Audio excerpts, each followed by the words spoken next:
بسم اللہ الرحمن الرحیم۔ شروع اللہ کے نام سے جو بڑا مہربان نہایت رحم والا ہے۔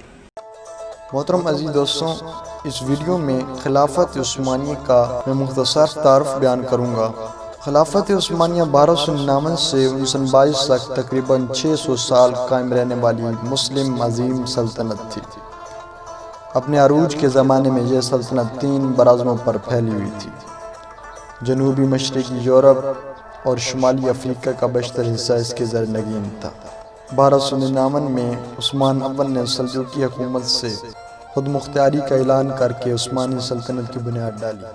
ان کے انتقال کے بعد 1 سال کے اندر ہی عثمانی سلطنت مشرقی بحر روم اور بلقان تک پھیل گئی۔ مئی 1453 کو سلطان محمد ثانی نے قسطنطنیہ کو فتح کیا اور اسے اپنا دارالحکومت بنا لیا۔ معیشت میں اہم ترین کردار تجارت کا تھا، کیونکہ ایشیا اور یورپ کے تمام زمینی اور سمندری راستے اسی سلطنت سے گزرتے تھے۔ 17ویں سے 19ویں صدی کے دوران روس اور سلطنت عثمانیہ کے درمیان کئی جنگیں بھی لڑی گئی۔ 19ویں صدی میں نسلی قوم پرستی کو عروج ملا۔ پہلی عظیم میں عثمانیوں کو شکست کا سب سے بڑا سبب عرب بغاوت کو سمجھا جاتا ہے۔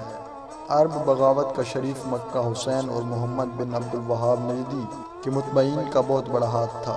مصطفیٰ کمال پاشا کی زیر قیادت جنگ آزادی کے آغاز اور جمہوریہ ترکی کا قیام کا اعلان کیا گیا۔ مصطفیٰ کمال پاشا کی زیر قیادت ترک قومی تحریک نے 1920 میں استنبول میں عثمانی حکومت اور ترکی میں بیرونی قبضہ کا تسلیم کرنے سے انکار کر دیا۔ 1922 میں خلافت عثمانیہ کا خاتمہ ہوا اور خلافت عثمانیہ کے خاتمے کے نتیجے میں جو ممالک قائم ہوئے ان کی تعداد تقریباً 40 تھی۔ اللہ تعالیٰ مسلمانوں کو خلافت کی عظیم دولت دوبارہ نصیب فرمائے۔ وآخر دعوانا الحمدللہ رب العالمین۔